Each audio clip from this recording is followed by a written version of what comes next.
Гүлназ айым маркум Чубак ажы Жалиловдун бир тууган карындашы болот. Менин жашым 47-де. Ата энебиз мугалимдер. Бир туугандарыңыз менен болгон бала болгонсуңар дегендей. Кадимкидей эле урушканды урушуп. Эң жакшы окугандар алдыңкы катарда отурушат. Агам деле үйдүн чоңу катары аябай жакшы окуду мектепти. Медал менен бүткөн. Чубак агаңызды сен деп элеңиз же сиз деп элеңиз? Сен эле дейт элем. Агам менен менин ортомдо 3 жаш айырмы бар. Апакеңиздин өзгөчө бул тарбиядагы ролун, Орус тилинде да жакшы сүйлөчү, англис тилинде абдан жакшы сүйлөчү. педагогдордун үй бүлөсү мал, кой, эшики кармайт дегендей. Мен дагы жакшы билем уйсаганды, тандыргандан жапканды жакшы билем. Чубак ажы десе эле баштатан эле ушу хадистерди айткан. Бала чакта эми башкача болсо керек. Кадимкидей эле ашык кеми жок. Кадимки эле советтер доорунда чоңойгон эле бала. Уй койду сатып, Жок, пара берип, Австрияга окууга кеттим. Ал жакта магистратураны окудум, докторантураны окудум. кыргыз коомундагы аялдарга болгон көз карашта. Биздин тарыхый коомдо аялдар менен эркектер ар дайым эле тең укуктуу эле болуп келген. Гүлназ, баланчанын баласын көр, окуну эмне кыласың? 30га чыгып атасың, 40ка чыгып атасың, турмушка чыкпай калдың же чыкпай атасың деп. Жок, билим аласыңбы? Макул. Чубак, мен сенин моңуңа кошулбайм. Ал болсо, мен сенин болжаңа кошулам, буга кошулбайм деген сыяктуу мындай талкуулап. Чубак ажы деп элдер башкача кабыл алат, бирок мен билген Чубак өтө демократ. Кыргызстандагы илимдин акыбалына сиздин көз карашыңыз Мектепте билим берүү системасы реформаланып атат. кандай болду ошондо шайлоо? Идея маанилүү экен же көп акча маанилүү экен? Идея маанилүү эмес экен. Чынын айтыңызчы, Чубак ажынын карындашы деген факторго дагы бир аз таяндыңызбы? Анын көзү өткөндөн бери 5 жыл өттү. Андан бери мен мисалы үчүн бир жолу чыгып эле мен ошонун бир тууган элем деп мен аны бир карманган жерим жок.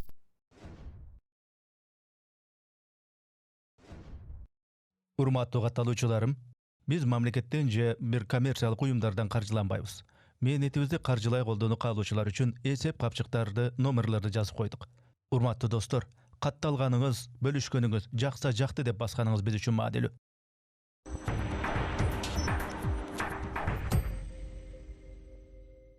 Амансыздарбы? Арбаңыздар. Ассалому алейкум урматтуу көрүүчүлөр. Биз кезектеги пикирлешүүбүздү, подкастты баштайбыз. Менин аты жөнүм Эрнис Кыяз. Кезекте биздин мейманыбыз бар. Мейманыбыздын аты Гүлназ Жалилова. Кош келипсиз. Саламатсызбы? Эрнис мырза, саламатсызбы? Эми көрүүчүлөргө айтып коеюн дароо эле. Ишеналы Арабаев атындагы Кыргыз мамлекеттик университетинин эл аралык коммуникация жана инвестиция боюнча проректору экенсиз. Анан дагы мындан тышкары да бир кызматыңыз бар экен, Ал эмне деп аталат? Табигый илимдер институтунун директору. Табигый илимдердин институтунун директору. Бул фактылар Гүлназ айым маркум Чубак ажы Жалиловдун бир тууган карындашы болот. Эми бул фактылар мен айтып кеттим. Могу маселелерди айталы. Могу маселелерди сиздин суроолоруңузга жооп берейин. Могу маселелерди бир аярлайлы деп биз макулдашканбыз. Азыр эми ошол суроонун чегинен чыкпаганга аракет кылабыз. Эми адаттагыдай эле бул балким стандарт суроо болушу мүмкүн. Туулган жериңиз, ата энеңиз кандай чөйрөдө, кандай коомдо өстүңүз, канчанчы жылы төрөлдүңүз дегендей ушундай жөнөкөй суроолордон баштай берсек. Албетте, менин жашым 47-де. Жалал Абад областынын Базар Коргон районуна караштуу Баймундуз деген айылда чоңоюп өскөм. Ата энебиз мугалимдер, өмүр бою ошол биз окуган мектепте 3-4 мүнөт тарбиялап мугалим болуп эмгектеништи. Атам Жалилов Тажыбай физика математика мугалими болгон. Анан көп жыл мектептин директору болгон. Анын арасында ошол айылда сельсовет болуп иштеген мезгили да болгон. Энем апабыз Сакыйбай Гүлжамал Сатыбалдиевна, ал ошол англис тилчи мугалим болуп иштеген, эли картын отличниги, өзүнүн заманындагы абдан бир мындай мыкты педагог болгон деп айтат элем. Анан эми биздин айыл баягы райондун борборуна жакын, мындай орусча айтканда цивилизованный айылдарга кирет. Ал жерде биздин айылда айылдаштар ушу биздин балдар билим алса, илим алса деген ушундай көз караштагы адамдардан турат да негизи. Ошондуктан мен ошол айылдын кызы экениме, ошол айылда билим алганыма абдан сыймыктанам. Ошол анан эми бир туугандардан 6 бир тууганбыз үйдө, 6 бир тууган элек. Эң чоң эжем бар, ал Гүлшайыр, ал география боюнча мугалим. Ал мугалим болгону менен ал кесипте көп деле иштеген жок, бизнес тарапта жүрөт. Андан кийин сиз жана айткан Чубак агам, Андан кийин мен Гүлназ экөөбүздүн арабыз 3 жаш уда өскөн бир туугандарыбыз. Андан кийин Сырак деген иним бар, ал дагы ушу билим берүү тармагында иштеп жүрөт. Андан кийин Саида, ал бухгалтер. Андан кийинки сиңдим дагы мугалим, ал дагы өзүнүн тармагында иштеп жүрөт. Демек ошол бизде көпчүлүк баягы бир туугандар, ата энем ошо биз билим берүү тармагында иштеп келген, таза эмгек менен күн көрүп келаткан адамдарды толуктайбыз. Эми ошо бала чагыңыз тууралуу өтө терең кенен кесири болбосо дагы мындай эми биздин подкасттын ушул көрөрмандары негизинен ошондой жагдайларга да менимче кызыгат да. Өтө жөнөкөйдөй көрүнгөн, бирок өтө ошо балалык чактагы ошо бир туугандарыңыз менен болгон эми бала болгонсуңар дегендей, балалык мамиле болгон дегендей, ошол тууралуу. Эми биз советтер доорунда чоңойдук да. Мен мектепти бүткөнүмө 30 жыл болду быйыл. Ошо кадимки эле ошол доордогу, ошол замандагы чоңойгон айылдын балдарындай эле эч ашык кеми жок эле чоңойдук. Ошондой эле тарбияны алдык. Ата энебиз баягы мектепте иштеген, тартип абдан күчтүү болгон. Анан баягы бизде түштүктө билесиз, баягы тамеки, пахта деген сыяктуу баягы кара жумушка абдан бышып чоңойдук. Ошол эле мезгилде кой кайтар, уу кайтарып, ал жагын дагы жакшы өздөштүрдүк. Ошол эле мезгилде советтер доорунда пионер, октябрят болдук. Мен комсомолго жетишпей калдым. Ошол баягы союз бузулуп кетип жетишпей калдым, бирок ошол баардык этаптан өткөнбүз. Негизи эле бир мындай жалпылап айтканда абдан бактылуу балалыкты өткөрдүк деп айтсам жаңылышпайм. Анан эми бир туугандардын арасындагы мамиле кадимкидей эле урушканды урушуп, талашып дегендей. Бир табактан тамак жеген адам эми баягы балалыкта ар кандай шарттар болот да. Анан эми канткен күндө деле ошол баягы балалыкта кыялдар, ошол мезгилдеги баалуулуктар ошо өмүр бою сакталып калат экен. Ошол анан баягы бала чакта кандай болсок, кийин деле азыркы мезгилге чейин деле ошо бир туугандардын арасында ошондой эле мамилебиз сакталып калды. А мектепте окуганда мындай менимче 3 категория болот да окуучулар. Эң жакшы окугандар алдыңкы катарда отурушат. Мугалим сураса эле ошо окуучудан көбүрөөк сурайт, ал биринчи кол көтөрөт, бул бир. Экинчиси баягы орто дегендей. Анан үчүнчүсү болсо такыр эле баягы эки алгандарчы. Ошого сиз кандай категорияга кирет элеңиз?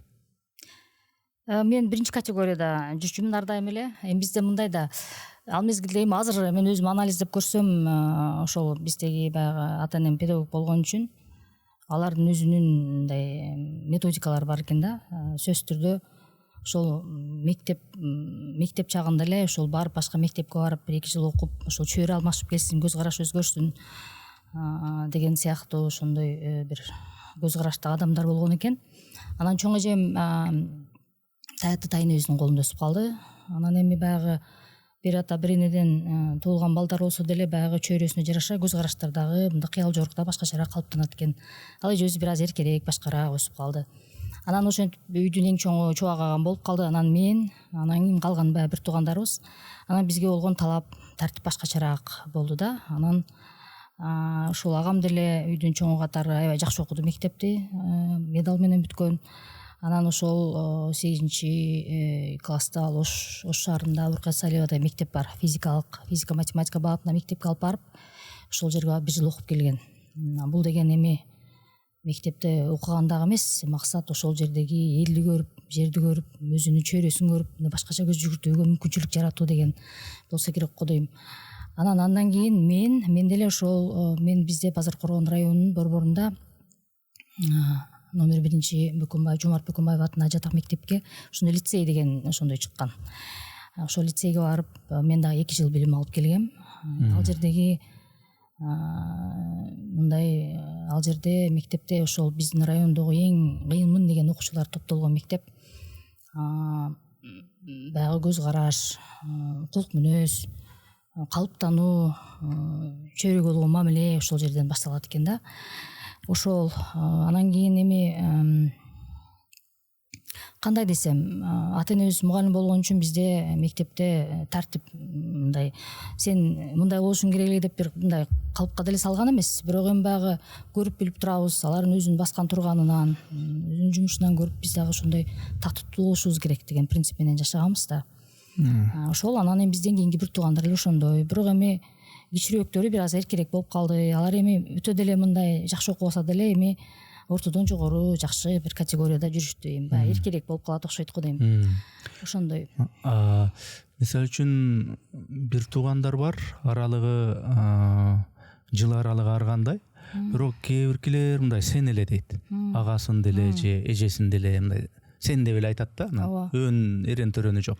Сиз ошондо чубак агаңызды сен деп элеңиз же сиз деп элеңиз? Тарбияда кандай? Бизде сен эле дейт элем. Эң чоң эжем сиз деп калды. Мен бизде 5 жаш айырмабыз бар. Анан агам менен менин ортомдо 3 жаш айырма бар. Анан эми баягы чоңойбой эле ошо баягы мектеп бүткөнгө чейин сен деп жүргөнбүз. Анан кийин баягы студент болуп сагыныч болот бир тууган катары дегендей. Анан ошондо ага болуп калды. Анан кийин менден кийинкилер, менин иним деле, сиңдим деле баардыгы мен Гүлназ деп эле кайрылат. Мага ошол жагат мисалы үчүн. Бизде мындай баягы бир тууган катары баягы эле баалуулуктар бар. Анан мага ошол жагат, ошондуктан мен ошол боюнча эле Гүлназ боюнча эле калдым да. Эми башкаларга кайрылганда эжем деп кайрылганы менен өзүмө Гүлназ деп эле кайрылат. Мага жагат. Ата эненин тарбиясы жөнүндө бир аз айтып өттүңүз. Мындай эми мектепте мугалим болгондон кийин ошол жерде балдарга кандай тарбия берсе, ошолордун катарында силерге деле өзүнүн баскан турганы менен үйдө деле ошондой багыт ориентир болчу экен да, тарбиялык. Бирок үйдө өзүнчө бир ошо ата энелик, эми түшүнүктүү педагог экен. Бирок өзүнчө бир мындай бир өзүнчө үй бүлөлүк бир тарбиясы бар беле же мындай кадимкидей эле? Албетте, эми адамдык, инсандык баалуулуктар менен биз чоңойдук да. Мисалы үчүн апабыз Гүлжамал Саталдыевна ал мындай аябай мындай бетке айткан, аябай принциптери күчтүү, аябай мээнеткеч, ушундай бир айткандан кайтпаган ушундай аял болгон да. Анан ошол аялдын тарбиясын алдык да биз. Эми бизде бул кыргыздарда эмес, эми бул эл аралык практика. Мен эми эл кезип, жер кезип, көп мамлекетте иштеп калдым, сырттан билим алып калдым көп жыл. Анан ошолорду анализдеп, ар тараптан карап көрөт экенсиң да. Демек бул эми эл аралык практика. Ошол үйдөгү бала эне канчалык билимдүү болсо, ошол эненин билими менен ошонун натыйжасында чоңоет экен. Ошо эненин билими менен, ошол дүйнөгө болгон көз карашы менен бала өсөт экен да. Ошондуктан биздин апабыз Гүлжамал Саталдыевна дагы абдан өзүнүн заманындагы өтө билимдүү, ошол кыргыздын аялдарына тиешелүү болгон баардык мындай кандай десем жакшы сапаттардын баардыгы биздин апабызда болгон да. Ошол эненин тарбиясын биз алганбыз. Ошондуктан анын баалуулуктары менен азыркы күнгө чейин биз ошону колдонуп келебиз. Ошол өзүңүз айткандай, мен бул жака келгенде кээ бир педагог адистерди чакырам. Алар анан айтышат, үй бүлөдө чындап эле атага караганда эненин тарбиялык мааниси өзгөчө деп айтышат да. Ооба. Анан өзгөчө айтып кете турган ушул апакеңиздин, энекеңиздин кандай бир мындай жалпы жонунан эмес, сөздөрү көбүнчө мондой дечи эле, монтип айтчу эле деген сыяктуу апакеңиздин өзгөчө бул тарбиядагы ролун айтып кете аласызбы? Эми апам англис тіл мугалим болгон да. Англис тіл мугалим болгондо баягы башка тил билген, орус тилинде да жакшы сүйлөчү, англис тилинде абдан жакшы сүйлөчү. Анан эми дүйнөгө болгон көз карашы дагы бир аз башкачараак айырмаланып турчу, биздин айылдаштардан. Бул эми ошондо Советтер Союзу учурунда. Советтер Союзу учурундагы. Анан эми ошол таасирленет да. Мисалы үчүн элдер айылды сүйлөсө, апам Улуу Британияны сүйлөйт эле деген сыяктуу, океандын дар жагын сүйлөйт эле деген сыяктуу. Анан ошол дүйнө таанымы менен анан бизге тарбия берип атат да. Мындай болчу экен, мындай экен деп ошолордун таасири менен бизге деле айтып калчу. Анан эми ошол мезгилде апам деле айылдын кызы болчу. Айылдын баалуулуктарын, ошолордун баардыгын айкалыштырып, анан ошо өзүнүн кулк мүнөзү менен, өзүнүн жашоо образы менен бизге тарбия берсе керек го деп ойлойм. Анан мындай урунуп кагынып эле бир урушканым деле эсимде жок, бир катуу сүйлөгөнүм деле эсимде жок. Анан бирок баягы акырын айтып айтып коймо адаттары бар эле, акырын мына эл жокто түшүндүрүп дегендей ошентип акырын түшүндүрүү менен бизди тарбиялады. Баягы жокчулук замандарда деле ошондой болду. 90-жылдардан кийин биз эми баягы өспүрүм курактарга келип калган мезгилде ошондо деле биз бирден студент болуп баштадык. Ошондо студент окутмак түгүл, ошол мезгилде баягы кара нан таап жегенге ошондой кыйынчылык мезгилдер болду да. Анан ошондо деле ошол ата энебиздин баалуулуктары, ушул биздин балдар билим алса, илим алса, бирөөнүн көзүн карабаса, жок эле дегенде бир коомго бир пайдасын тийгизсе деген ушундай чоң максаттар менен бизди окутушту да. Ошондуктан мен апамдын ар бир баскан жолу, баскан турганы баардыгы мен үчүн сабак, мен үчүн чоң тарбия болду да. Айылда педагог болсо деле кээ бирки ушул педагогдордун үй бүлөсү мындай мал, кой, эшки кармайт дегендей. Андай болчу беле силерде? Албетте. Бизде эми бир таргыл үй болчу эле. Мен аны азыр баягы сабак өткөндө айтып калам, ар дайым баягы эми мындай факты да. Таргыл үйүбүз болот эле. Анан ар дайым ар жылы 10 коюбуз болчу эле. Эми баягы жылда эрте жаза туут болот, анан козуларын жайлоого айдайбыз, анан калганын союп жейбиз деген сыяктуу ушу 10дон көбөйбөчү. Бир кичирээк атканабыз болчу эле. Анан кийин таргыл үй дегенде ал ошол бизде баягы социалдык баалуулуктар деле бар да, баягы калыптанып калган. Ошол ата энем экөө үйлөнгөн мезгилде жана өкүл ата, өкүл эне дегендер ошо энчи кылып берген экен. Анан ошол сакталсын, ошол баягы биздин баалуулуктар ошол калсын деген сыяктуу айтор ошол таргыл уйдун торпогун жылда сатып, анан ошону саап ичет элек. Ал мезгилде акт деген сатылбайт эле. Анан эми уят эле да эми. Уят эле. Анан барып биги бүгүн нан жабат элем, 2 литр сүт коюп кой деп эле коңшулар келип айтып кете берчү. Ушундайчы, анан деп эле биз тартып коюп коебуз. Ушундай болчу дейм, баягы берешендик, сеники меники деген жок. Анан ошол уйду саап жылда эле сайбыз. Эми сүт деле көп берчү эмес. Эми баягы уйтулган мезгилде 5 литр берсе, 1-2 айдан кийин 2 литр, 3 литр чыгып калчу. Анан сепаратордон айланганда ошо толбой деле калган күндөр болду. 2-3 күн топ ошо тартып калчубуз. Эми каймак жешүбүз ар дайым. Анан эми ал биз деле эмес, эми баардык коңшулардын баарын деле уйгой болчу ал мезгилде. Бирок эми баягы ар кандай мезгилде туут болот дейм, баягы анан мына каймактуу болуптур, сенден алып турайлы, анан бизден алып тургула деген ушундай бир жакшы мамилелер болчу да. Анан ошентип биз малды карап, бойду саап, сүт тартып, анча мынча курут кылып, айран кылып, кезүүгө чыгып, мал жайып, ошонун баардык процесстерин өткөнбүз. Мен дагы жакшы билем уй саганды, тандырганды, нан жапканды жакшы билем. Айтор кара жумушка, үйдүн жумушун, баардык тамактарды жасаганга, ошол баардыгын биз ошол жашоо практикада өткөнбүз. Эми биз баардыгыбыз бала чакта баладай эле болобуз. Балалык өзүбүздүн көз карашыбыз болот, биздин дүйнө таанымыбыз болот. Чоңойгодо чоң кишидей дегендейчи. Ошо бир туугандарыңыздын балалык дүйнө таанымы, көз карашы эми бир үй бүлөдө болгондон кийин мындай байкалат болуш керек. Бул мындай эле, бул тигиндей эле деген сыяктуу баалуулуктарын айта аласызбы? Албетте. Эми мисалы үчүн мен баягы балалыкта деле бир тууган болгондо деле баягы көз караш башкача болот да. Анан мен медициналык жаатта иштеп калсам, иштесем деп ошол жака көбүрөөк таасирленип, келечекте ошо медицина багытында тармагында адис болом деп ошентип пландаштырчумун. Анан агам болсо ал ошо гуманитардык билимдерге абдан жакын эле. Анан мен ойлоп калам да, кээдечи баягы эми балалыктан деле болот, ушул дин чөйрөсүндө болбосо деле баары бир деле ошо мүмкүн мыкты тарыхчы болмок, мүмкүн мыкты философ болуп чыкмак. Бирок гуманитардык жакка ооптур да. Ооптурчу да. Чуга. Анан ошондуктан анан эми бизде баягы атабыз, ата энебиз педагог болгон үчүн ошо райондогу болгон китептин баарын биз үйдө болчу эле, биз көп китеп окуйт элек. Анан эми атам көп окуйт эле, энем азыраак окуйт эле. Азыр ойлосом ал кол деле тийчү эмес экен да. Баягы бизде кыргыздардын жашоо образын эркектер жумушка барат, кайра келет, аял болсо жумушка барат, кайра келет, алар менен тең келип нан жабат, кир жуат. Үй тиричилиги болуп отуруп, анан китеп окуганга деле убакыт болчу эмес экен дейм. Бирок ошол алардын китеп окуган китептерин көрүп, ошолордун жашоосунун образын көрүп биз да ошо менен чоңойдук. Анан ошол деле китеп чөйрөсү деле бизди көп тарбиялады.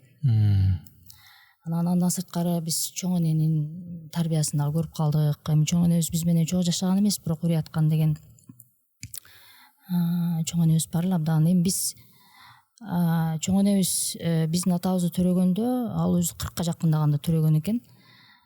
Анан мен мисалы үчүн мен төрөлгөндө чоң энем уже 67-ге чыгып калган да, 66-67. Анан эми мен эс тартып калганда эле мен келтек таянчу да, эми кемпир болуп элечи. Анан ошого карабай аябай чоң энебиз да баягы илгерки кылымдын адамы болсо деле ак сөөктөрдөн болчу да, аябай сынын бузбаган, өтө бир баягы жомокторго бай,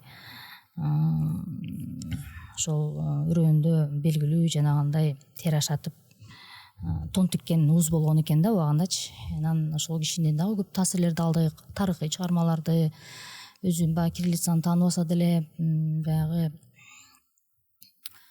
ошондой жанагы тарыхый китептерди алып келип анан бизди окутуп анан ошону окутуп анан муңуп ошону кайра окуп угуп ушинтип жатка билчү да.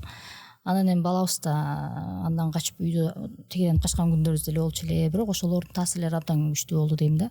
Ошондо тарыхый баалуулуктар дагы, үйдөгү баалуулуктар, кыргыздын баалуулуктарын, айылдын жашоосунун баалуулуктарын, баардык баалуулуктардын бардыгын биз алдык деп ойлойм да, бир туугандардын бардыгы. Ошол мынан эми азыр эми мен эми мына 50 жашка чыгайын деп калдым, ойлосом ошол биздеги чоң энемдин, тайнемдин, апамдын ошо жашоо образдары биз үчүн чоң эле сабак болгон экен дейм да. Ошол анан иним болсо ал азыр эми билим чөйрөсүндө жүрөт, эми ал болсо мындай балалык чакта ал ошол мындай спортсмен болом дечү эле, андан кийинки сиңдим мугалим болом дечү эле деген сыяктуу баягы өзүнүн бала чактагы эңсеген, каалаган кесиптерин аркалап келатат.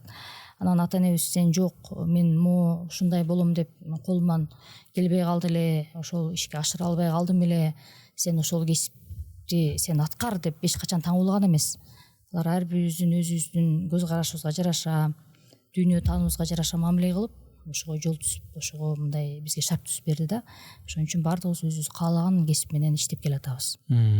Жана өзүңүз баса белгилеп кеткендей, бир туугандар эми бир үй бүлөдө 4 болобу, 5 болобу, 3 болобу, мүнөзү жагынан, дүйнө таанымы жагынан ар кандай болот да. Мына бизде деле мисалы үчүн 4 тууганбыз, ар кимибиз ар кандай дегендей.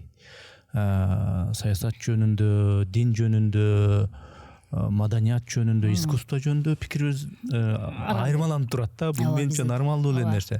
Анан көпчүлүгү ой сен баландай журналистсиң, тиги сенин тууганың турбай ал неге дегендей кылып сурашат да. Анан эми ар бир адам өзүнчө да, өзүнчө. Анан кийин ошол жагынан алганда мисалы үчүн Советтер Союзунда тушунда чоңоюп өстүңөр, ал убакта динге болгон мамилени билесиз.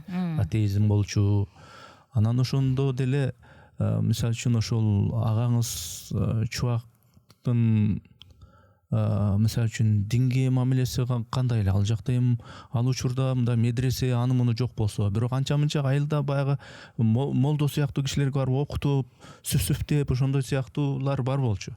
Ошондой жагына кандай эле? Себеби чубак ажы десе эле азыр элдин көзүнө баштатан эле ушу хадистерди айткан, баштатан эле ошол баягы аяттардан сүйлөгөн ушу киши эске түшөт да. Анан бала чакта эми башкача болсо керек эми. Ал баягы элдин өздөрүнүн көз карашына жараша кабыл алат да маалыматты. Эми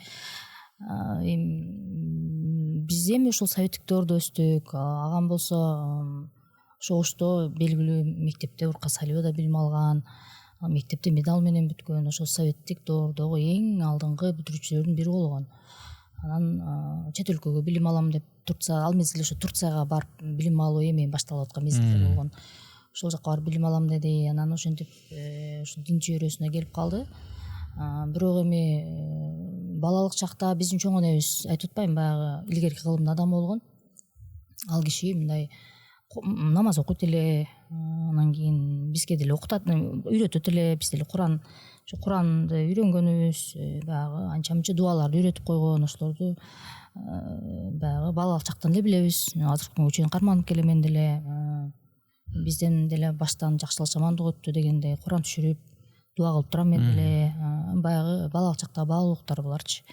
Анан менин агам деле ошо кадимкидей эле эч ашык кеми жок, кадимки эле советтер доорунда чоңойгон эле бала. Окуучуларда эле Кадимки эле стандарттуу эч кандай андай алынбайт. Кечиресиз, ушу элге белгисиз ошол чуага жигенин бала чагындагы эл билбеген, буга чейин эл кайсы бир маектерде, кайсы бир подкасттарда же теледе айтылы элек бир жактарын бир айта аласызбы?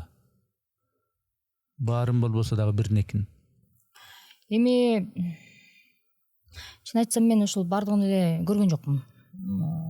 Анча мынча керектүү жерлерин ызычуу болгон тентектик кылганбы? Маанилүү мындай передачаларды көрсөм керек, бирок негизи андай эле артынан кууп көргөн жокмун. Эмнени айтып атат. Бирок эми андай сыр деле болгон жок. Бала чагында эмнелер эсимде калды. Баягы ата энем айтышуунча ушу кичирээк жакта эчки бакчу, коңшулардын эчкин жетелеп келип, анан эми биздин үйдүн алдында бир эми бизде деле жашооганда кадимки эле советтер доорунда жашаган мугалимдердин үй бүлөсү 5 комнат үйүбүз бар дегендей, жана 1-2 комнат временкасы бар, атканасы бар дегендей кадимки эле жашоо, стандарттык жашоо. Анан үйүбүздүн алдында 2 чоң жаңак болот эле. Себеби биздин ошол биз чоңойгон үйлөр мурун бак болгон экен. Бакты сүрүп анан ошол жерге чектерди берип ошол жерде отурукташкан айылда. Анан ошол балалык чагыбыз ошо 2 чоң жаңактын түбүндө өттү негизи. Анан бир аз чоңоюп 3-4 класс болуп калганда, эми анда ал 3 класс болсо мен ошондо 1 класс болуп каламбы? Мындай класс болуп калам. Анан бизде ал мезгилде тооктордун породаларын өстүрүп, анан ошолорду мындай бири-бирин мушташтырып, короздорду ошентип жумурткасын алып келип алмаштырып, ошондой бир доорлор өткөн. Андан кийин бир аз чоңоюп түшкөндөн кийин гүлдөрдү өстүрүү процесси башталды. Анда дагы айылдарга барган жериме барып гүлдөрдү алып келип өстүрүп, анан ал деле бир 8-9 класска барып, анан ошо менен бүттү. Эми ушундай процесс болот экен да. Анан кийинки жылдары жогорку класстарда ошол баягы ошко барып окуп келип калды. Андан кийин көз карашы башкача дегендей философиялык чыгармаларга көбүрөөк көңүл буруп калган мезгилдерди мен байкап калдым да. Анан эми ошол биз чоңойбузде баягы бүтпөгөн жомоктор болот эле, тарыхый баягы баяндарды абдан жакшы билчү, ошонун таасири. Андан сырткары бизде жанагы санжырачылар боюнча 1-орунду алган Абдышарып деген агай, биз Абдышарып молдо деп коет элек. Ошо биздин коңшубуз болчу, ошо кирип баягы салт санааны, баягы уруктарды аябай көп айтып берет эле да, баягы түнү күнү токтобогон. Ошол кишиден дагы көп сабак алып калды, ал деле мен деле алдым. Ошол эми ошолор баардык баалуулуктардын туюндусу деп айтат элем да. Анан эми элден башкача эле бир мындай андай эле эл билбеген деле эч нерсеси жок негизичи. Кадимки эле балалык чак, бактылуу балалык чак өттү. Кыскасы өтө чаарбаш, тентек бир мындай бир окуялары жок экен да, мындай тартиптүү. Андай болгон эмес. Эми бизде эми азыр шаардын балдарын көрөбүз, мектепке барат, кайра келет. Бизде андай эмес эле да, мектепке бардым, кайра келдиң, уйду сугарасын. Уйду сугаргандан кийин үйдөгү жумуштарды жасайсың. Анан кечинде дагы малды карайсың, сабак аткарасың. Бардыгы саат менен жазылган да, эсептелинген да. Анан чаарбаштык кылганга деле андай мүмкүнчүлүк болгон эмес да. Элестетсеңиз, анан биз лагерге барганга да жетишүүбүз, сабакты жакшы окуганга да жетишүүбүз, тамеки чапканга да жетишүүбүз, каналга сууга түшкөнгө да жетишүүбүз. Баардык тараптан өнүккөнгө мүмкүнчүлүк болгон. Мен ойлойм, ошол азыр шаардыктарды көрүп, биздин бала чак деп айтса болот депчи, баардык шартта баардык баалуулуктарды көрүп, ошолорду алып анан чоңойдук деп айтам да. Эми өзүңүз жөнүндө мына мектепти бүттүңүз, бүтөргө жакын тигил окуу жайга, бул окуу жайга тапшырсам, тигил кесиптин ээси болсом деген бир ниет болду. Ошол жагы кантип анан уланды, эмне болду? Мен 95-жылы бүткөм. Анан ал мезгилде баягы каатчылык заман, анан мен ушу медициналык тармакка барам деп, анан бирок ошого чама жетпей калды. Анан эжем студент, агам студент болуп жүрөт. Анан мен атам айтып калды, эгер медицина тармагына барсаң, могу Жалал абадта медициналык училище бар, ошол фармацевтика бөлүмү ачылып атат, ошол жака барсаң жакшы болот эле, анан кийин улантып аласың депчи. Анан бизде анда баягы университетке барып тест, азыркы орто жок да, тест тапшырып анан ошону өтүп, анан мен мектепти жалаң 5 менен бүтсөм, мен жогорку билим алышым керек. Кандай болду? Кандай болду? Андай болбойт деп анан мен ушу Жалал абад мамлекеттик университетине барып тапшыргам. Анан эми мен ошол биология, химия багытында дагы лицейде ошондой окудум. Анан ошол багыттарга көбүрөөк басым жасап үйрөндүм да. Анан демек мен ушул багытка жараша анан педагог болгум келген жок. Эми баягы ата энемдин жашоосун көрдүм. Өтө кыйын да, эми чыныгы педагогдор күнү түнү жумушта, үйгө келгенде тынбайт. Анан мен жок, мен педагог болбошум керек. Эми албетте бул сыйлуу кесип, бирок мен эмнегедир ошону каалаган жокмун. Мен инженер болоюн, врач болоюн же башка кесип тандайын деп анан карасам ошол инженерлик кесип туруптур. Анан мен ушул тармакка жакшы экология да эми. Анан ошого тест тапшырып, анан өтүп кеттим бюджетке, 30 балл ашыкча өттү. Анан ошол балл менен деле мен мисалы үчүн биология мугалими болсом деле болмок, химия мугалими болсом деле болмок, бирок мен ошону тандадым да. Ал факультетке мында уй койду сатып, Жок, пара берип, андай жок. Анан атам өтө эле жага берген жок. Эми сен токой чарба боюнча инженер болсоң, анан кандай жумуш табасың деп. Анан биз экөөбүз сүйлөштүк, атам экөөбүз. Жок атам, мен бул 5 жыл окуйм. Сиз камтама болбоңуз, менин тандоом. Андан кийин анан улантып кетем деп анан ошентип экөөбүз мындай орусча айтканда договор кылып ошондо окудум. Анан эми баягы регионалдык университет деп ал жакта кызыл менен бүттүм. Жакшы бүткөн менен деле баягы эми борбор шаарга жетпей калдым. Же болбосо эми илгери бизде жана МГУ дейт эле да, ушул Москва тарапка өтүш керек деп анан ал жака да жетпей калдым. Бирок мен ошо баягы мурунку эңсөөнү аткарышым керек деп анан мен чет өлкөгө билим алышым керек деп аракет кылып анан ошентип анан мен Австрияга окууга кеттим. Ал жакта магистратураны окудум. Ушул айлана чөйрөнү коргоо тармагында. Андан кийин докторантураны окудум. Ошо жаратылыш ресурстары боюнча мен илимдердин докторумун. Ошол Вена шаарында билим алдым. Эми сизден мындай суроо болушу мүмкүн, эмне үчүн Австрия башка эмес деп. Ал мезгилде бизде тандоо болгон эмес.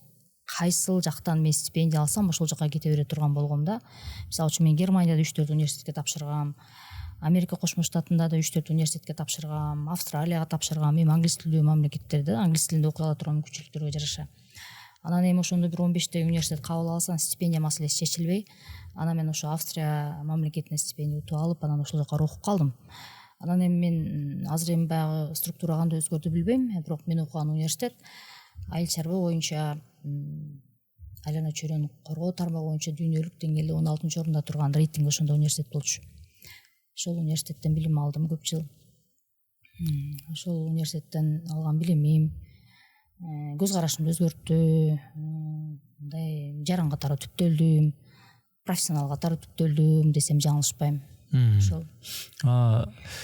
Тиги ата энеңиздин мугалим, педагог болгонун көрүп, анан ошол кесиптин ички баягы кухнясын көрүп дегендей, анан кийин баары бир башка кесиптин ээси болоюн депсиз, анан инженердик факультетке тапшырыпсыз, Анан бирок Москва, МГУга да тапшыргыңыз келиптир, башка дагы ушундай атактуу. Бирок гендердин кескени баягы эле ошондо акча болгонбу? Капчыкты эми айтып атпайм, ал мезгилде бизде көп эле окубай калды. Бирок ошо ата энебиз ошончо кыйынчылыкка карабай бир мезгил 3 студент окутуп атат. Анан эми биз деле ошол мезгилде бир 17ге чыгып, эки жак таңдап, бир анализ кылып калган мезгилде, демек мен азыр ошол жогорку билим алып алсам, анан калганын улантып кетем деген максат менен анан мен азыр ушул регионалдык университетте окуп турайын деп. Анан эми ошондой көз карашым эле. Бирок мен Венага барып ал жакта окудум. Бирок окугандан кийин мен жакшы эле билим алып турмун деп баа бердим кайра. Мисалы үчүн мен азыр ошо Жалал Абад мамлекеттик университетине билим алганыма абдан сыймыктанам. Эми ошол талапка жараша бизде мисалы үчүн социологиялык, экономикалык багыттарда жакшы билим бере албайт экен. Ал эми ошондой тенденция болчу. Азыр деле ошондой бизде Кыргызстанда, Орто Азияда, Советтер Союзундагы мектептердечи, бирок ошол менен бирге фундаменталдык билимдерди жакшы берген да. Ботаника, биология, химия деген сыяктуу. Мен кыйналган жокмун барганда билим алгандачы. Ошол мага жакшы база болуп берди. Демек мен жакшы билим алдым деп айта алам. Себеби ошол мезгилде жаңы университет болсо дагы кана ошол Жалал Абадтан ким бар, Түштүк ким бар деп анан кийин ошол баардык окуган илимдин докторлорун, профессорлор чогултуп, анан ошондой профессор состав түзүп, анан ошол университет түптөгөн да. Ошондуктан мен окуткан мугалимдерге абдан сыймыктанам. Азыркы күнгө чейин ошолор менен катташып келем. Жалал Абадтагы ошол жогорку окуу жайында негизи эле жогорку окуу жайындагы билимдин стандарты бул түшүнүктүү, ал билимдин, жогорку билимдин. А бирок сиз илимге кетип атпайсызбы? Ошол илимге баруунун себеби эмне себеп болду, же болбосо кимдер себеп болду илимге барууңузга? Эми илимпоз болом деген деле оюм жок эле. Анан эми баягы чет өлкөгө барып ал жактын структурасын көрдүм, көз караш өзгөрдү, билим алдым дегенде анан демек мен да улантышым керек деп анан ошол жактан мындай таасирленип улантууга туура келди. Анан ага дагы мен докторантурага да стипендия утуп алдым, мамлекет мени каржылады. Анан эми илимпоз болсоң бул деле жакшы да, карьерага абдан чоң жардам болот, туурабы? Анан ошондуктан мен анан биз ошол агам экөөбүз да көп сүйлөшөт элек ушул билим боюнча. Эми ал анда мүмкүнчүлүк болбой калды, бирок мүмкүнчүлүк болсо ошо илимди эле алсаң болот эле деп экөөбүз баягы удап өскөн бир тууган катары көп баарлашат элек. Себеби баягы жаш өзгөчөлүгү деле аз да, анан экөөбүз чоңойгон үчүн көп мындай баарлашат элек. Анан ошо деле мындай кандай десем, кандайдыр бир деңгээлде мага дагы түрткү берди. Мүмкүнчүлүк болсо ошо докторантураны бүтүп ал, жакшы билим деп ошо дагы кеңешин айтып турат эле бир тууган катары. Ата энем деле билим ал деп эч бир мындай буттоосу болгон жок. Билим ал деп силер үчүн деп эч бир мындай буттоосу болгон жок. Ошондуктан мага идеалдуу шарт түзүлүп, мен ошол билимди алдым. Анан эми илимпоз эле билим менен эле сүңгүп кирип кеткен жокмун. Ал докторантураны бүтүп ошол докторлук диссертацияны коргогондон кийин мен эл аралык эксперт болуп чет өлкөдө көп иштедим. Техникалык багытта болгон үчүн ошол Афганистанда көп иштедим. Ошол бизде экология чөйрөсүндө табигый кырсыктарды алдын алуу боюнча ал коомдо баягы эл аралык коомдон масштабтан баштап баягы элеттик адамдардын коомунда да иштедим. Тажикстанда иштедим. Кийин Непалда иштедим, кыска мөөнөттүү илимий иш кылып. Европада иштеп калдым. Анан эми көп эле Кенияда кыска мөөнөттүү иштедим. Мындай кандай десем, ошол алган билимим, илимдик даражам абдан мени мындай көтөрдү, дүйнө таанытты десем жаңылышпайм. Бул абдан жакшы нерсе. Ошондо сиздин алган илимиңиз реалдуу жашоодо 100% өтүрчекке чейин кереги тийдиби ошондо? Албетте колдонуп келем. Окуган китептериңиз, иликтөөлөрүңүз бар. Албетте, ооба. Дагы деле тийип келатат. Эң жакшы нерсе бул жерде эми сөзсүз эле жанагы илимдин доктору деген кагаз эмес. Бул жерде ошол процесс абдан маанилүү да. Ошол процесстен тайгаланып, жыгылып, кайра туруп, кайра басып деген сыяктуу ошол процесс адамды чыңалтат да. Ошол мен үчүн абдан маанилүү болгон да. Кайсыдыр бир чокулар эмес, ошол чокуга бараткандагы процессти айтып атасыз. Анан мына азыркы күнгө чейин эми албетте азыр деле изденип келебиз. Эми азыр кичине бир мындай саясатка ыктап, кичине администрациялык жакка ыктап баратабыз. Эми илим менен отуруп бергенде деле болбойт да. Эми бул алган илимди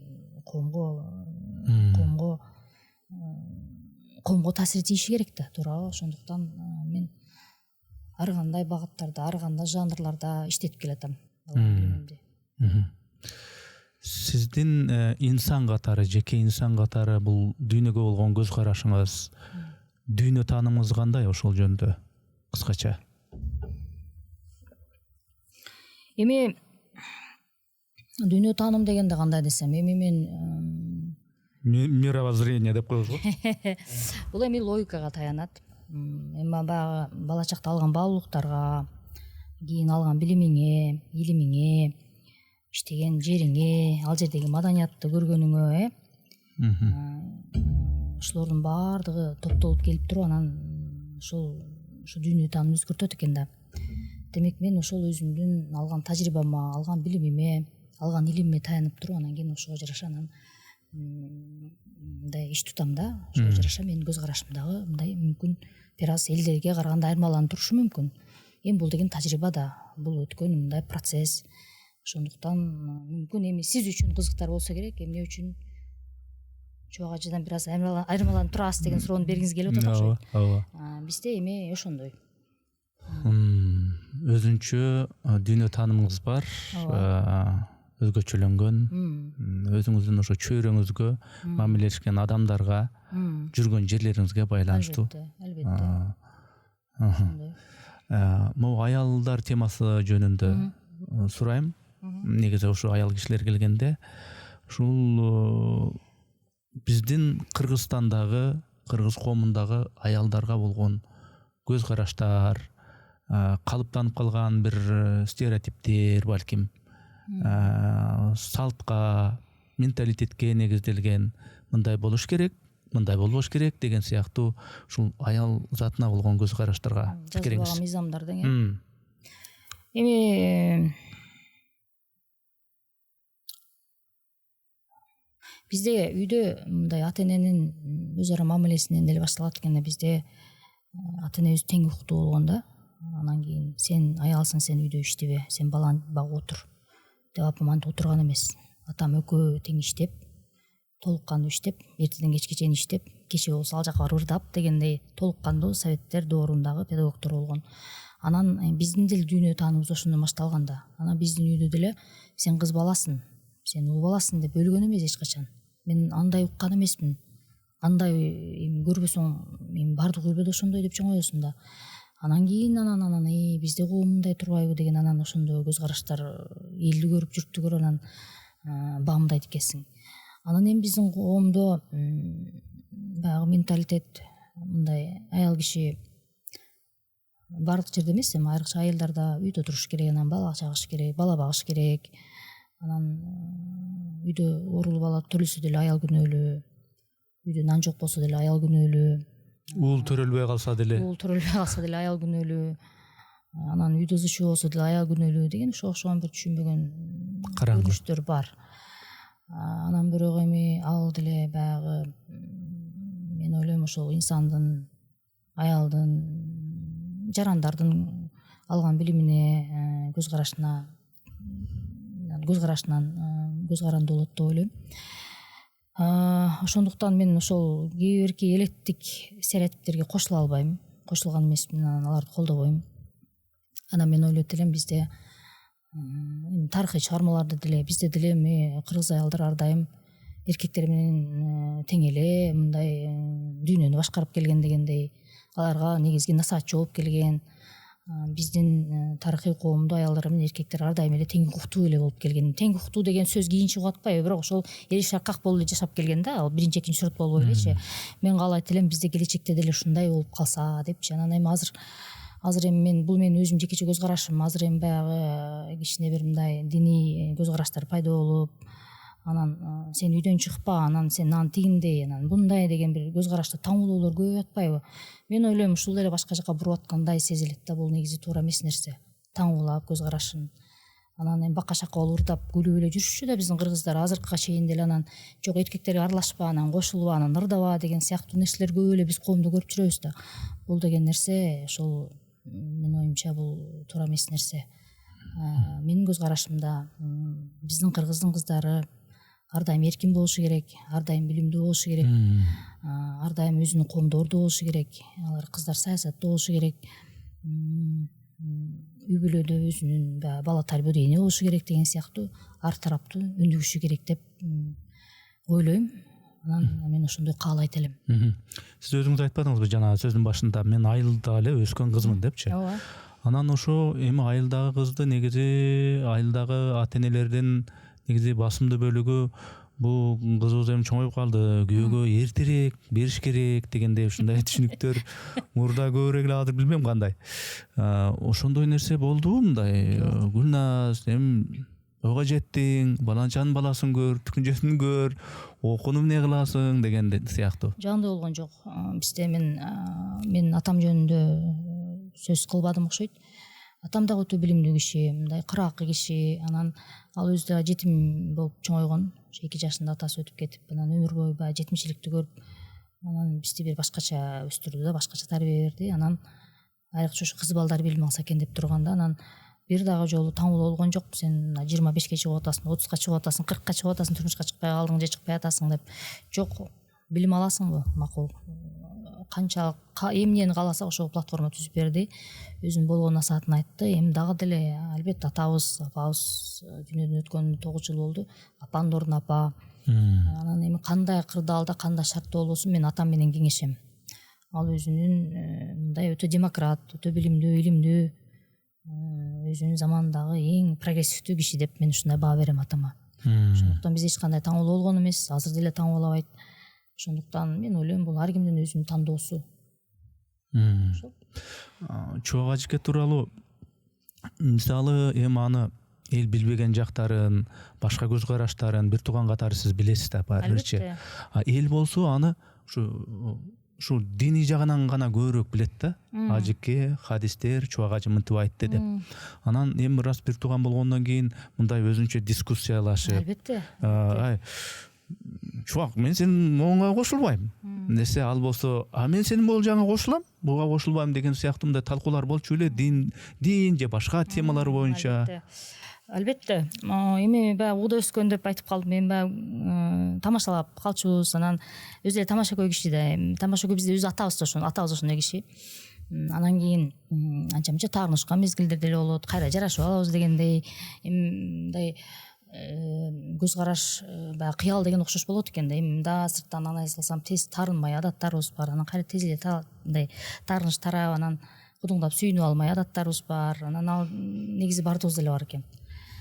Анан кийин биз деле бизде түштүктө мен үкөм деп койчу, үкөм кандайсың деп эле, анан жана тортун көтөрүп алып эле татуусун көтөрүп алып тез келип калчу. Эми сүйлөшөбүз, көп сүйлөшөбүз.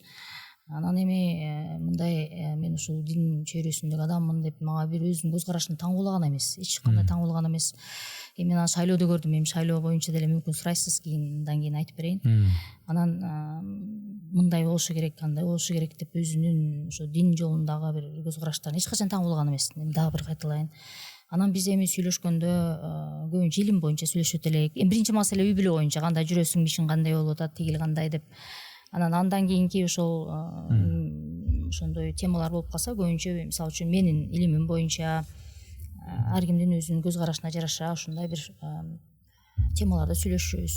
Бизде болсо мына климаттын өзгөрүү процесстери боюнча, ушулар боюнча баягы баарлашууларыбыз эсте калыптыр да. Эми ал диний чөйрөдө каралган маселелер илимде кандай каралат деген сыяктуу ошол айлана чөйрөнү коргоо маселелерин, ошолорун көп талкуулайт элек. Анан эми чубак ажы деп элдер башкача кабыл алат. Эми ал интерпретация болуп атат да. Бирок мен билген чубак, мен билген бир тууганым ал өтө демократ, өтө билимдүү, светтик көз карашы менен диний көз карашты чогулуп кеткен, экөөнүн айырмасын билген, ошондой эле улуттун баалуулуктарын билген адам болгон деп айта алам. Анан эми чубак десе молдо дешет. Мен үчүн ал молдо эмес, ал Сауд Арабияда Умул-Кура деген университетте окуган. Биздин тил менен айтканда ал юрист. Ошол шариат мыйзамдар, диний чөйрөдөгү юрист деп айтабыз да, укукчу. Ошондуктан баягы салык маселелери, финансы маселелери, үй бүлөдөгү жанагы ажырымдар, ошолорду жакшы бир элдерге түшүндүрүп берсе керек дейм, жалпак тил менен. Баягы биздин менталитетке мындай кичине окшоштуруп деген сыяктуу да. Анан мен айтат элем, ал мен үчүн бизде эч кандай десем эки көз караштагы адамдарбыз деп деле айтпайм. Биздеги үй бүлөлүк баалуулуктарыбыз бирдей, бир эле ата эне чоңойткон. Анын өмүрүнүн акырына чейин биз кадимки бир туугандай эле катташып жүрдүк. Менин тандоому, менин кесибими, менин алган билимими, менин ар бир кадамдарым менен ал кандай десем баардыгын билчү, ошого өзүн мындай колунан келишинче жол көрсөтүп турчу. Мен эмес, баардык бир туугандарга. Анан мен дагы мындай айтып турчу, мындай кылсаң, андай кылсаң деп. Кадимки эле жанагы бир туугандардын арасында мамиле бизде деле ушундай бар болчу да. Ошол.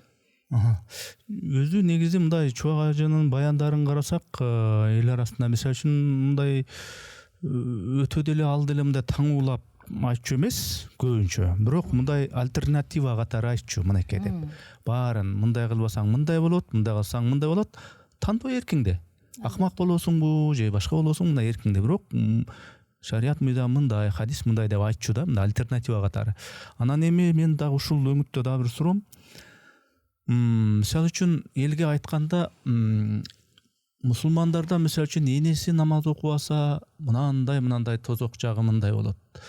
Ошол үйдөгү мисалы үчүн кызы же бир тууган эжеси же болбосо карындашы мындай болбосо анда моундай жазалар күтүп турат деген сыяктуу да ушул жагдайлар бар да. Анан кийин ошол өңүттөн алганда сизге мисалы үчүн ошондо жанагындай дискуссия талкуу болуп калганда мындай бир ай намаз оку же мындай кыл же кылба деп ушундай айтчу эмеспи? Андай болгон эмес. Андай болгон эмес. Эми ал анын түшүнүгү да, анын көз карашы, ал таң улаганын деле билбейт экен. Таң улаган эмес да алчы. Эми ар бир азыр эле баягы мындай кылышың керек деп биз айтмакчы. Таң улоолор көп. Бул деген ошол адамдын өзүнүн дүйнө таануусу, интеллектуал деңгээлинен көз каранды болот экен да. Эми мен апам деле советтер доорундагы кадимки педагог, мага окшогон эле. Мен 3 муңду көрдүм. Чоң энем деле жапжашнакай эле, кыргыздын аялы, ак сөөк аялы, жапжашнакай эле ушундай жүргөн. Тайнем деле ошондой. Мен таятамдын апасын көрүп калдым, ал деле ошондой.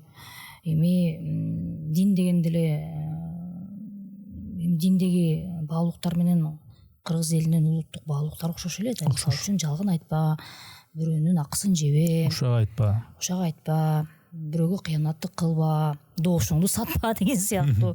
Анан эми жакшы билим ал, алган билимиңе кыянаттык кылба деген баалуулуктардын баардыгы окшош да. Анын сөзсүз түрдө анан кийин башка бир элдин маданиятын алып келип анан сен мындай кылышың керек деп таң болгон бул өтө туура эмес нерсе деп ойлойм. Ушул теманы дагы бир суроо берем, анан бүтүрөбүз, анан башка темага өтөбүз. Мисалы үчүн сизге өзүнүн диний кандайдыр бир аргументин айтты дейли, чубак агаңыз. Сиз болсо жок, менин көз карашым мындай деп ага айттыңыз. Бул деген сөз мындай каршы болуу деген сөз эмес, сиз өзүңүздүн пикириңизди айттыңыз деген сөз. Ошондо сиздин пикириңизге ынанып калчубу же мен айтканды түшүнбөдүң мейлем, мен айтып койдум өзүң бил дегендей кылчубу, кандай мамиле? Андай болгон эмес.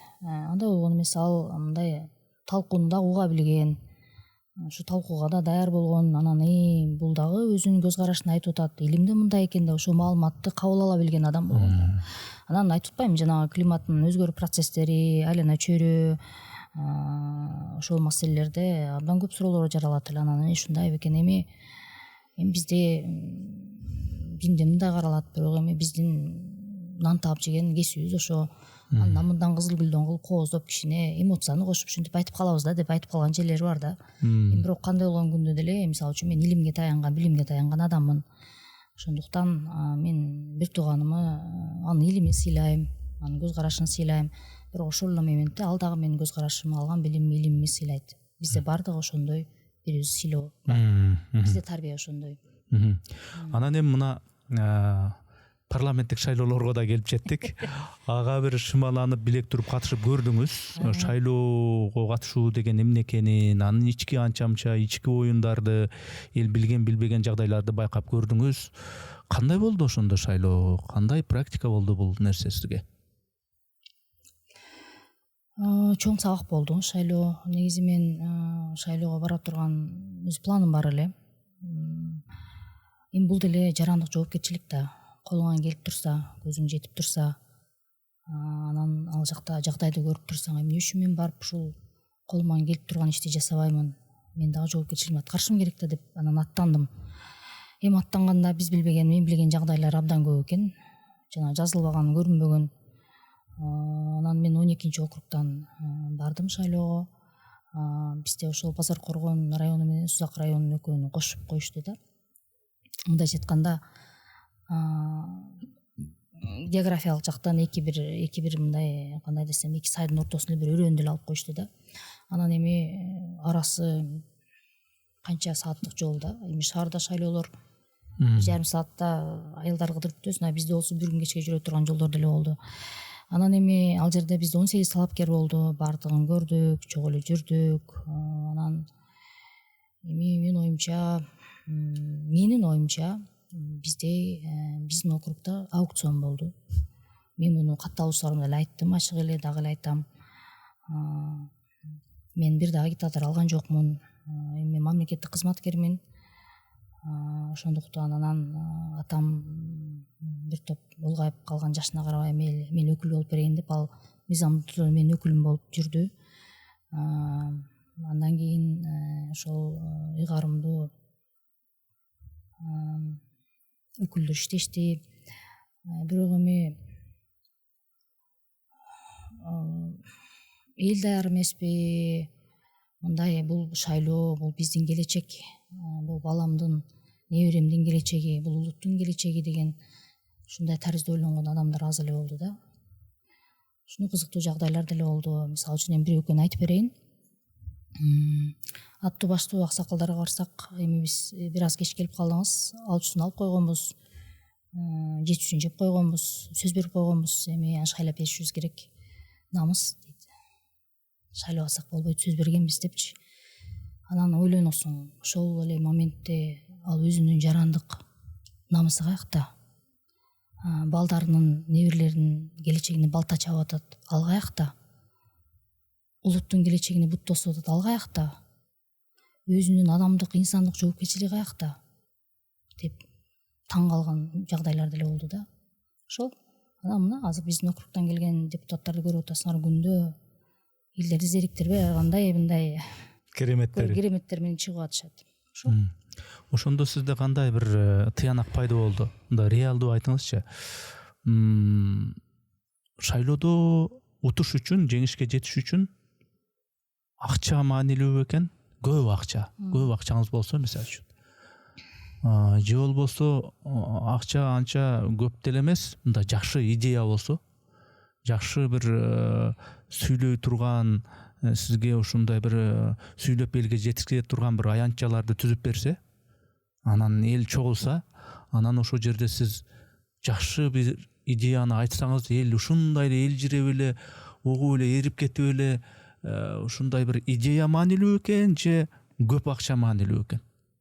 Жок, идея маанилүү эмес экен. Бул эми баягы шайлоо боло берип, эл ошого көндүргөн да. Идеяны деле укпайт. Идея кызыккан деле жок.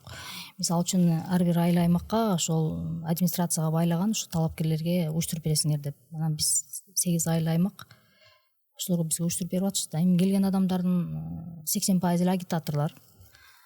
Калган 15% ошол баягы ушул айыл аймакка караштуу адамдардын кимге мындай көбүрөөк мындай балет этсе ошонун адамдары эле келди да. Анан бул нейтралдык позиция менен кандай талапкерлер келет экен, булар биздин келечекти кандай оңдоп берет экен, биз кимисине биз өзүбүздүн тагдырыбызды аманат кылып тапшырат экенбиз деген адам болгон жок. Болсо бир экөө болгондур, бирок болгон жок. Бул шайлоодо акчаны аябай көп болсо, акчаңыз көп болсо, аябай көп чачсаңыз утат белеңиз сиз. Бирок мен акчам болгон күндө деле мен аны чача албайт элем. Жок, мейли. Сиз табиятыңызда ал акча чачуу деген ой да жок. Бирок эгерде мындай мисал кылып айтып атам да, акчаны өтө көп чача турган болсоңуз, мисалы үчүн утмак белеңиз дейм да. Эми жыйынтык көрсөтүп атат да, биз эми жыйынтык көрсөтүп атат. Ошондуктан эми азыр элдин көз карашы ошондой экен, элдин түшүнүгү ошондой экен. Ошол эми факты толтура. Эми бул баягы айтылбай турган нерселер айтылып кетти өзү эле дегендей, бул эми ошо аукциондо кыскасы. Эми эл тараза, эл өзү билет, элдер деле келечегин ойлоп, ошол арасындагы мыктысын тандап берсе болмок. Жок деген небересинин келечегин ойлоп. Мына эми бизде жок дейсизби талапкерлер, абдан сонун талапкерлер бар эле. Мына Сулайман Кайыпов деген академик бар болчу биздин округда. Ал эми көптөгөн жогорку окуу жайлардын ректору болуп жүргөн, чет өлкөдө мыкты билими бар, оңгу жолду жазган авторлордун бири. Кана ошону шайласа, мына биздин улуттук деңгээлде көтөрө турган биздин кишибиз деп шайлап берсе болобу эле? Кана идея деген болсо, келечек деген болсо, ошону макул жаштар билбесин, ошонун өзүнүн замандаштары шайлап берсе болот беле? Болот эле. Интеллигенция шайлап берсе болот эле. Андан кийин мен ошол эркек талапкерлердин арасынан Рахман Медер деген жигитти көрдүм. Сизге дагы подкастка келип турган. Ошол мисалы үчүн айырмаланып турат, өзүнүн мындай билими менен, тажрыйбасы менен. Ошол жигит депутат болсо, ошол элдин ыйын жеткирмек, ошону аткармак. Аны шайлашкан жок. Мисалы үчүн аялдардан мени шайласа болмок. Мына мен мисалы үчүн мен деле өзүм таразаладым да. Мен мисалы үчүн барып шайлоого барып катышып, бир көрүп келейин деп барган жокмун. Мен өзүмдүн илимим бар, тажрыйбам бар, жетет, толук кандуу көзүм жеткенден кийин мен ошол жака барып элдин көйгөйүн чечип берем, элдин өкүлү болгонго даярмын деп даяр болуп барган кадрмын. Мына мени шайласа болот эле. Мен ошол алган 1700-гө жакын добушум таза эмгек менен ушул кыз биз ушул кызга аманат, жашообузду аманат кылабыз, ушул барып биздин көйгөйбүздү чечип берет, биз үчүн иштеп берет деген таза бирөөнүн добушун сатып алган адамдар мени шайлады. Бул мен үчүн абдан чоң ийгилик. Ошондуктан мен айтат элем, эми келечек бүдөмүк агай. Ушундай болсо каяка барабыз деп бир туруп ошентесиң, экинчи туруп келечек бүдөмүк шайлоолор ушундай өтө берет экен деп кол шилтеп кете албайсың. Эми бул деген жашоого үмүттөгөндү деген сөз да андай эмес. Албетте эми ушул процесстен өтүп мүмкүн болуп кетебиз. Эми бул шайлоо деген бул жөнөкөй нерсе эмес да. Бул шайлоого катышып аткан талапкер өзүнүн тактикасы, стратегиясы, мындайча айтканда өзүнүн чама чаркын алдын ала өлчөөсү болуш керек дегендейчи.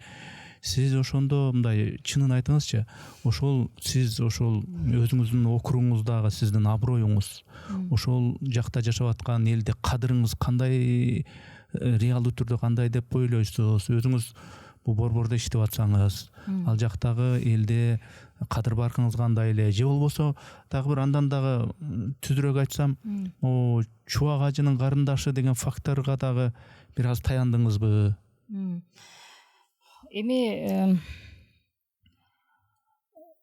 ооба, туура айтасыз. Эми базар кургондон мен атайын ошон үчүн ал жака койдум. Ошол айылдын кызымын, айылдаштарым колдоп берет, интеллигенция билет, атам ошол жердин аттуу баштуу кишиси деп. Анан эми мен агамды колдонгон деле жокмун.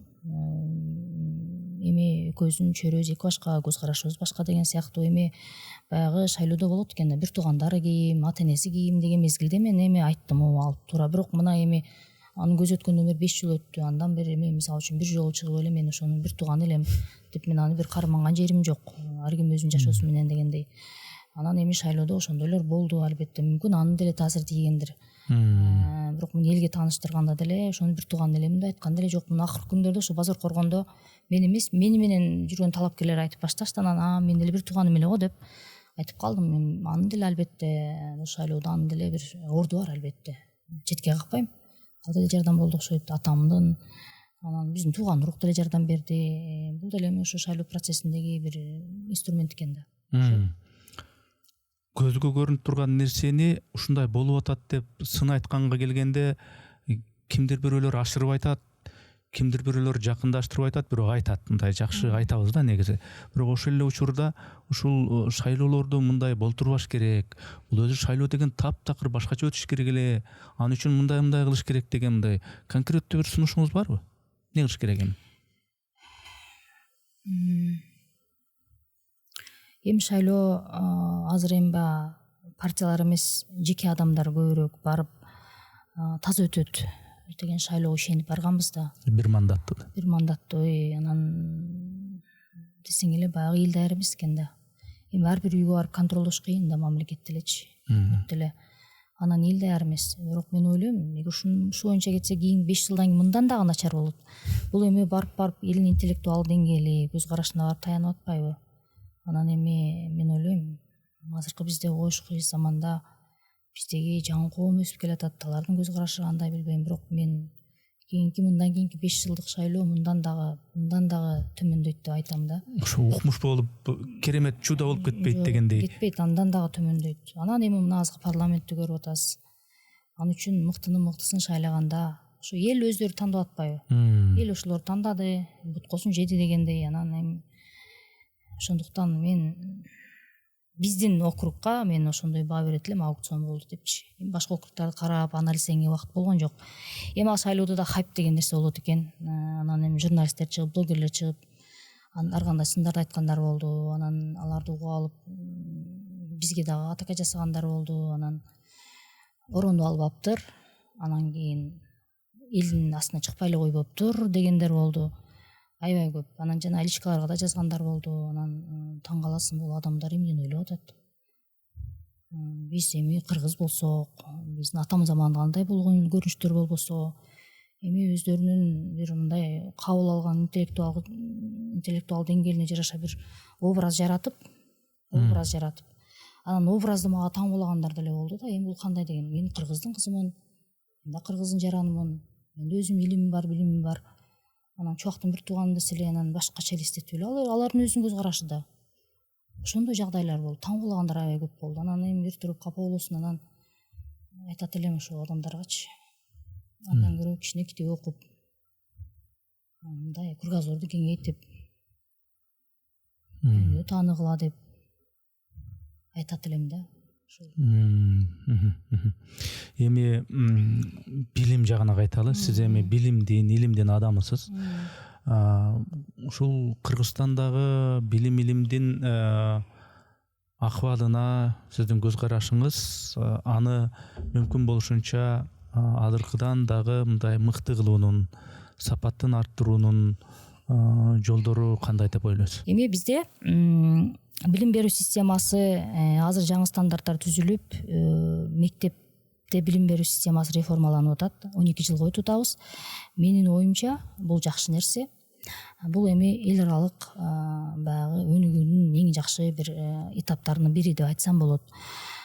Бул жерде 1-класстан 6-класска чейин баягы баштапкы билимди алат. Анан 7, 8, 9 орто билим. Анан 10, 11, 12, 3 жылда алар профилдик билимди алып чыгышат да.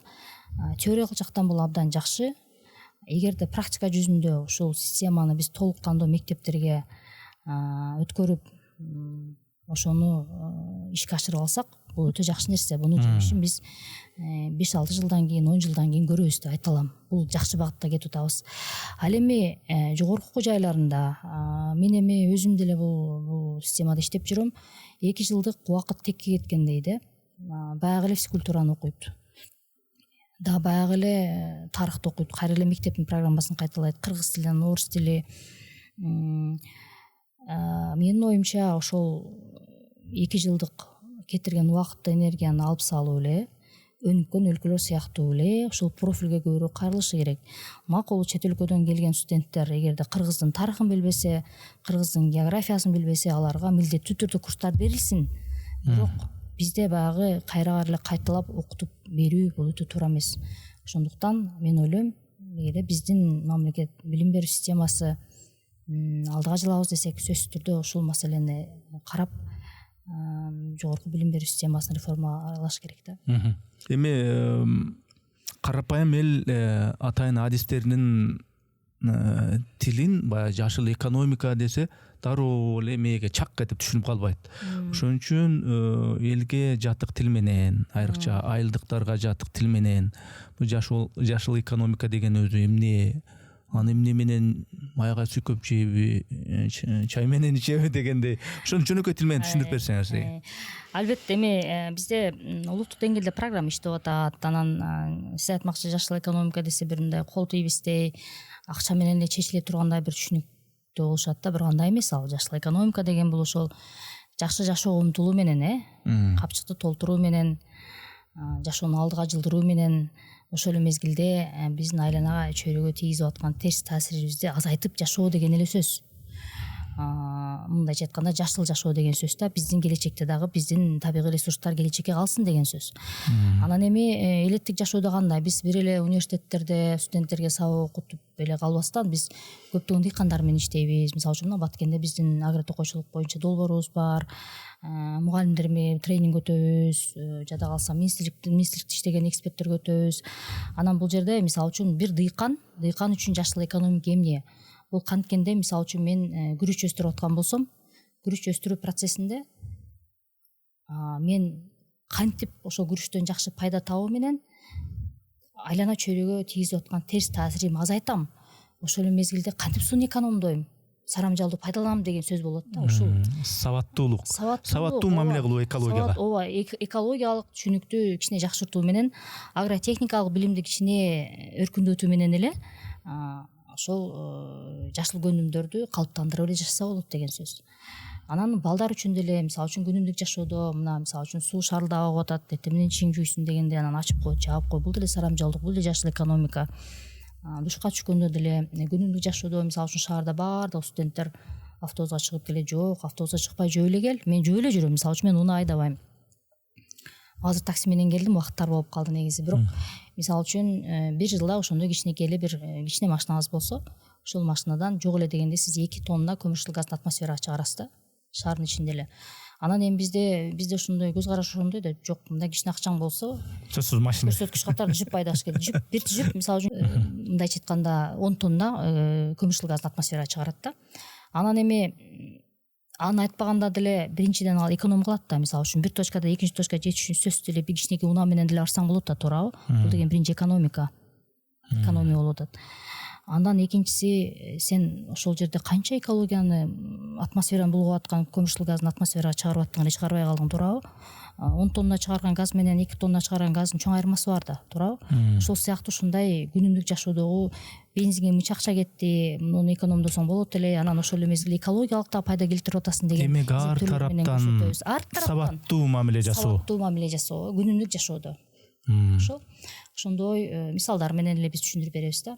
Эми бул жашыл экономика боюнча бир өзүнчө бир подкаст да. Буну дагы бир чакырсаңыз убакыт болсо дагы бир келип ошонун баарын иликтеп, майдалап айтып берем да. Бул менимче тарбиялык дагы өзүнчө мааниси бар экен.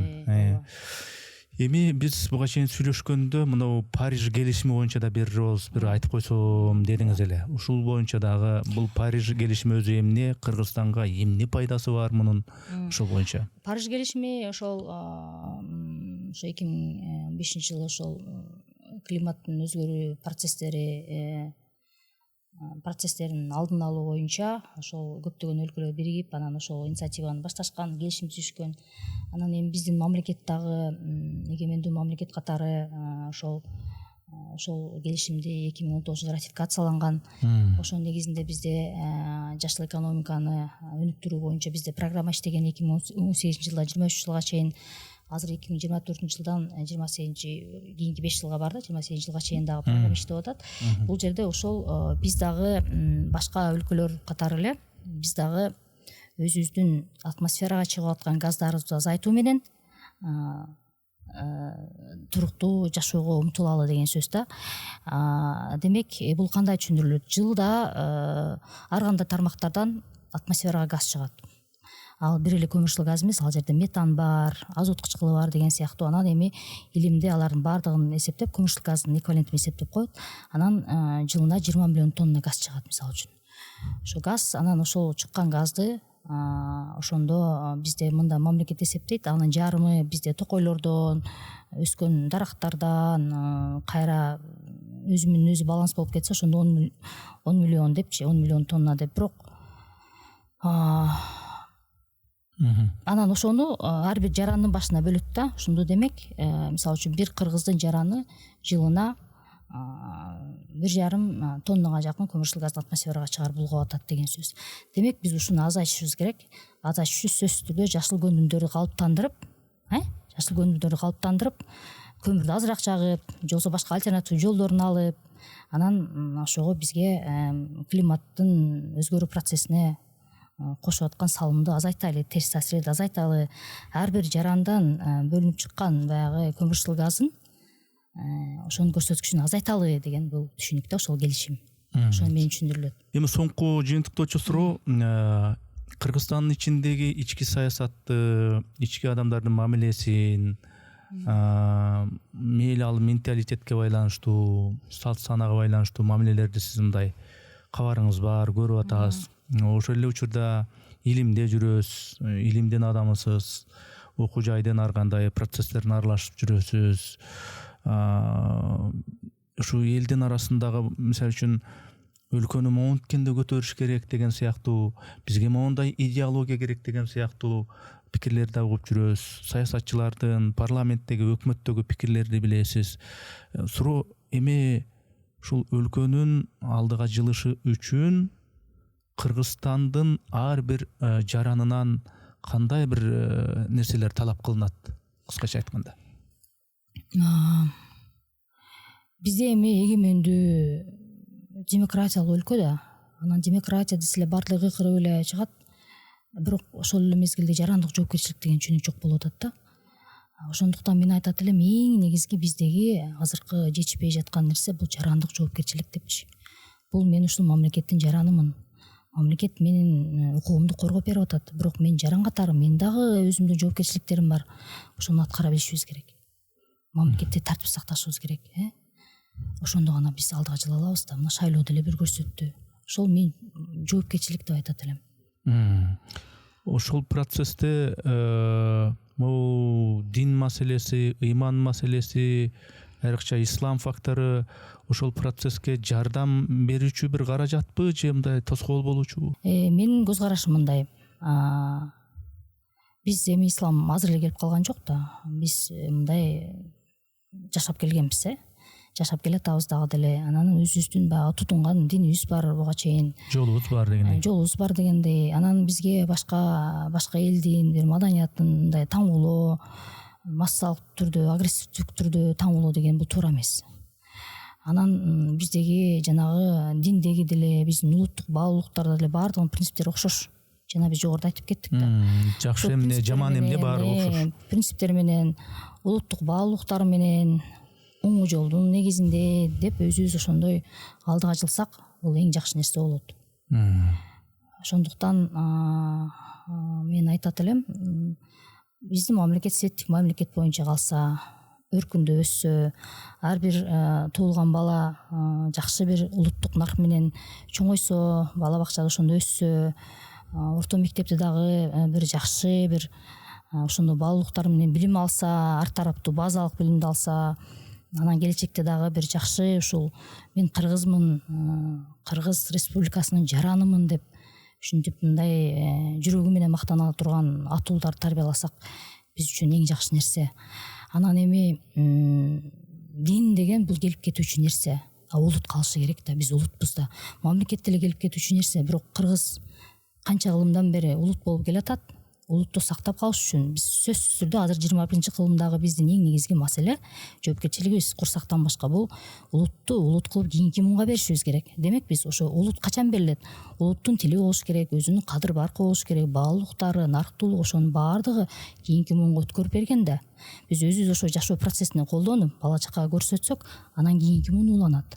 Ошондуктан мен ойлойт элем, азыр бизде улуттун маселеси эң биринчи орунда турат деп. Чоң рахмат. Жоңуңузга мен мындай канааттандым, анткени бул мындай чын дилден чыккан, ичтеги болгон мындай чыныгы пикир, көз караш айтылды. Ошоңузга мен рахмат айтам. Анда үй бүлөлүк тынчылык, ишиңизде ийгилик, илимий жактан дагы, башка жактан да ийгиликтерди жаратып бериңиз. Рахмат сизге келип бергениңизге. Чоң рахмат, Эрис мырза, сизге дагы ийгиликтерди каалайм. Абдан жакшы көйгөйлүү маселелерди козгоп атасыз подкастыңызда. Анан менин оюмча ошол сиздин берүүңүздөрдөн көптөгөн элдер жакшы маалыматтарды алып, жалпак тил менен элге жеткиликтүү кылып, абдан жакшы биздин жарандарды чакырып баягы подкаст уюштуруп атасыз. Бул абдан сиздин дагы коомго болгон чоң салымыңыз деп эсептейм. Рахмат. Ошон үчүн сизге дагы бир жолу ийгилик каалап кетемин. Чоң рахмат, сизге да ийгилик. Рахмат.